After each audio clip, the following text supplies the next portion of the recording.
Get ready for a fight. With yesterday's Albuquerque Journal poll showing New Mexico's 1st District congressional race very tight, signs of a slugfest are surfacing. Here's News 13's Kim Vyas. He is the first Democrat to ever hold the seat, but it looks like it's going to be a fight to keep it. An Albuquerque Journal poll shows Martin Heinrich with a 6% lead over Republican challenger Jon Barela. That poll has a margin of error of 5%. Pretty surprising, being that Barela, a former APS school board member, isn't a political veteran. Given that he's a newcomer to the political scene, I think this poll probably says more about the national mood, regarding the Democratic administration, all those different dynamics nationally, than it really does about this particular congressional race. UNM political science professor Gabriel Sanchez says, well, there's been a big shift away from incumbents this election nationwide.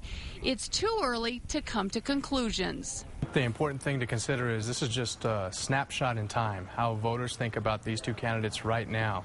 Things can change over a month. Sanchez says it's still anyone's game. Working in his favor is his partisanship, so that gives him basically a seat at the table.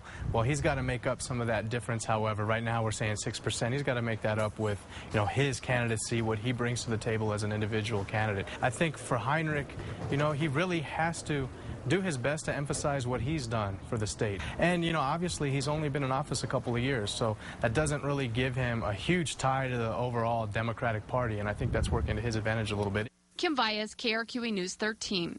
Both parties expected to pour a lot of money into that race, and in the 2nd district as well, where incumbent Democrat Harry Teague leads former Republican Congressman Steve Pierce by just 2 points. The margin of error in both of those congressional polls is plus or minus 5 points.